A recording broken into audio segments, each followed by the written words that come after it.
Dr. Michael Martirano, the proud superintendent of the St. Mary's County Public School System.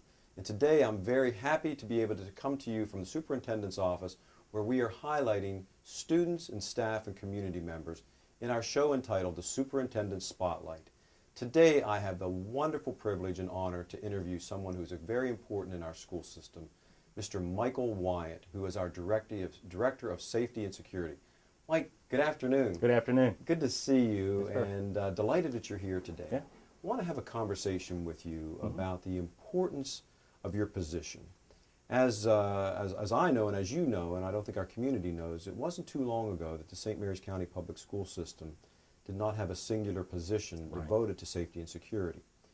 And you've been in this position now for a few years, and what you've done for this position is just incredible.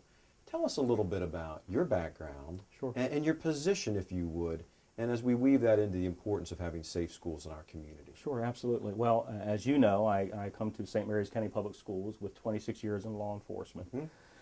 15 of those years were spent in a surrounding jurisdiction where I was the primary liaison with the school system there, working on school safety and security, emergency management, all the different aspects of school safety and security, and particularly with the school resource officers that were assigned to the schools to work there as well. So, and as you said, the real important piece of this is that there's every single day someone's paying full time and attention to school safety and security, and not that we didn't before, but now there's someone that can put that emphasis on it, that brings the background to the position that we all want in this day and age. Every day you're worrying about it. Absolutely. We're all worrying about it, but that is your singular focus, is the safety and security of our children. Yes. And the importance of what that is. I oftentimes talk about it when, I was training to be an educator. I went to school to be a teacher, and worried about curriculum and instruction. Didn't worry about the safety issues back then, and that was 25 years ago. But during that period of time, we've had a lot of national events that have really rattled how we do business in schools. The Columbine incidents, a lot of other safety breaches that have occurred in schools, that we now have to approach it different. So as I used to say, first and foremost, our role is to make certain every child is educated to the fullest level. I now qualify that by saying every child needs to be safe first and foremost. Every staff member needs to be safe first and foremost before the business of education can occur. With that in mind, tell me specifically some of the things that we're doing in St. Mary's County Public Schools to keep our children safe. Sure. Well, we have a strategic management plan. Okay. As we began this work about 3 years ago, we did an initial assessment, and we started taking a look at our school buildings and the inside, the outside, the community, the student, staff, any aspect that could impact the safety and security of a school. We took a look at, just to get an idea about where we were at and where we thought we needed to go. And breaking that down a little further, we said, physical security is important. So we built some pieces, we put some pieces in place for that. But more importantly, and we're removing now, once we have the physical security under control, is we're looking to mobilize our students, our community, our staff. We want them to have ownership. We want them to know that school safety and security, that responsibility belongs to everyone. And we want them to feel that they have input. And you have done through your direction a very great job of making sure that we have student input, for example, on our student safety, school superintendent safety and security advisory committee. Correct. A very important group, by the way. It provides a lot of direct guidance and support, particularly that student involvement. I like that. I meet with the student government associations. I actually met with Chopticon High School yesterday afternoon. Great. And I have both high schools, the remaining 2 high schools scheduled for this month, to meet with them to kind of say, hey, this is where we're at for the beginning of the school year. Where do we want to go for the rest of the school year?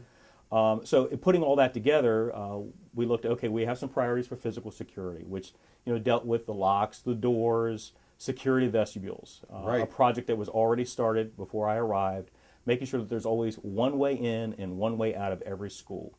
And that when they arrive at a school, a visitor or a community member, someone that doesn't necessarily, it's not always there, that they have to sign in on a visitor registration system. Well, let's stop on that one just for a moment. That's something that I want our community to fully understand, is the fact that I view our schools as safe havens, these sacred entities in schools, as schools in our community where no harm should come to any of our children. We are housing our community's most precious resource. 17,500 children, our most precious commodity. Our parents are entrusting that we're going to take care of the children every day, and that there should be no breaches to security, and there should be no vulnerabilities for our buildings. So with the security vestibule system, that eliminates those vulnerabilities. Correct. So we want to make certain all of our exterior doors are closed, and that there's one point of entry for our schools, and when they enter, visitors, legitimate visitors, I might say, for just legitimate purposes, because individuals should not be in schools unless they have legitimate business. Correct. And that they go through and sign in at the main office. That keeps our security measures safely intact, as opposed to having what I define as vulnerabilities with doors open, or before we didn't have these systems, individuals could walk right into schools without being confronted unless the secretary or individuals happened to stumble across them. So that's a very, very important Absolutely. effort. So those are what you define as the physical barriers. Correct. But you're spending lots of time, which I'm so impressed with, on the education, that ownership. Take that a little bit further, Mike, if you would, Sure. the importance of that. Absolutely. Well, each year we evaluate, if you will, again, as part of that assessment, what potentially could be a threat or a risk to our students. 3 years ago, we started with young driver safety. It's a tremendously important issue for our young children and students to understand that when they have that driver's license handed over to them, that there are some risks associated with that.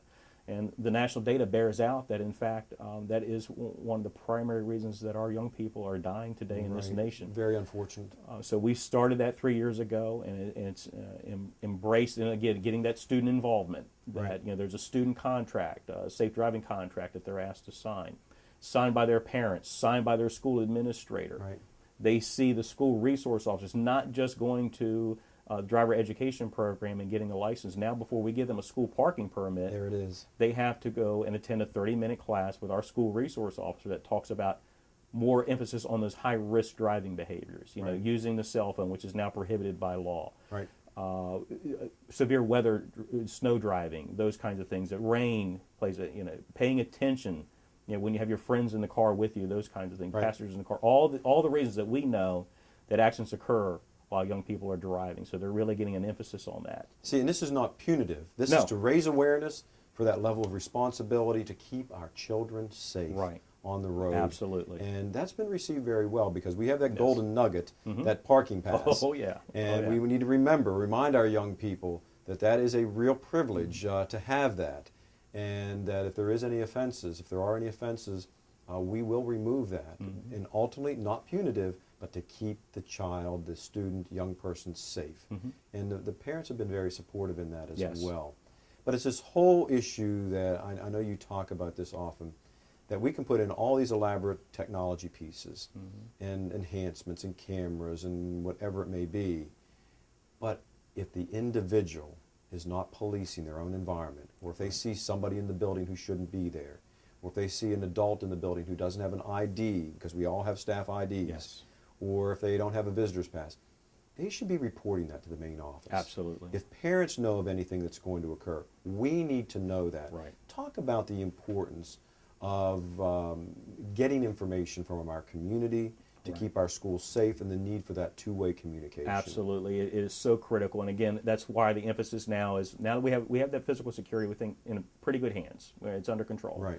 That we really want to mobilize our students, our staff, our community to say, hey, something doesn't look right, or this is bothering me. And there's all kinds of different mechanisms we're putting in place for that. We have a confidential school reporting hotline where a community member or staff, anyone can call, 301-475-4256, extension 150 or 188.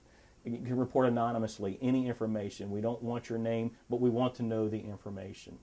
There's a student crime solvers program in all of our high schools. That's where they can actually turn in a piece of paper to say, hey, this is what's going on. And that can all be done and managed anonymously as well.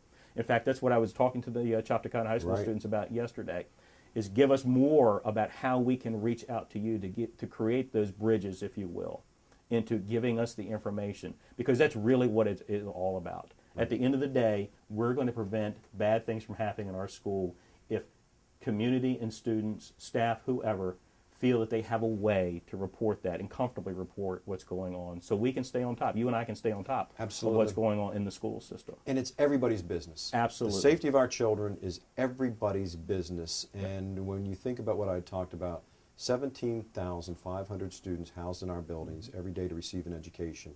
Our children, first and foremost, and our staff as well, need to feel safe and secure that they're going to be safe within those confines so that education can occur at the optimal levels. I know our time is limited today, but I want you to highlight something that's very, very important to all of us right now, is our anti-bullying campaign. And talk a little bit about that and how we've rolled that initiative out this year. Sure. Well, that is the third, if you will, the third in the steps, if the community or the initiatives or the what we consider to be problems that are facing our young people today. Right. Bullying is a significant problem nationally. The statistics are there. Right. We've seen the tragic cases have been reported in the news and those Right. kinds of things. So we have kind of moved forward with that. We've had a good curriculum in place for a number of years now where we focus on prevention and reporting. But this year the emphasis is to, again, build that bridge. That if you know that you're being, or if you feel you're being bullied or someone's being bullied, tell somebody about Right. it. That's what we want. So we have the bullying reporting forum that's there, those kinds of things. And to further emphasize that, we created a community awareness initiative this year. And Yes, we we had did. a national expert, Ms. Jody Blanco, who wrote, a New York Times bestselling author, who wrote Please Stop Laughing at Me. And she came and spoke Yep. to our staff. She did professional development trainings for our staff members, all of our middle school students. Talk to about 7,000 individuals. 7,000 in our community total, about about 3,700 middle school students so far. And it looks like she may be coming back Yep. to, So we're hopeful to for our speak high to our high schools. schools as well. So putting the emphasis on how important this issue is from their perspective, that we want to know about it, that we don't want anyone, as you have said, we don't want a child suffering in silence. Exactly. We want them to feel that they can tell somebody. But the other important part of that is that bullying really impacts the entire school atmosphere. It sure does. The climate. Right. And if you think about fights, threats, whatever it may be, those kinds of issues, all of those events almost always start with some kind of a bullying event. And they do. So- Well, and as Jody says, I mean, we were fortunate to have her down with the leadership of moving this initiative forward. It's not just joking around. Correct. A lot of kids and a lot of adults may think, well, they're just joking around. It can cut deep, and it can cause severe pain for a lot of individuals, which can lead to other dire consequences, Yes. and we've seen that nationally. But we're, once again, in the business of being preventative and being proactive in our stance so bad things aren't happening to good people within our community. Well, it has been an absolute delight and honor to speak to Michael Wyant, our Director of Safety and Security. We are very fortunate to have a gentleman of his caliber working in our school system. His primary goal is every day to keep our children safe with a high level of vigilance and continued complete determination to do everything we can, as we've stated, to keep our students safe. I'm Dr. Michael Martirano, the proud superintendent of the St. Mary's County Public Schools. Have a wonderful day.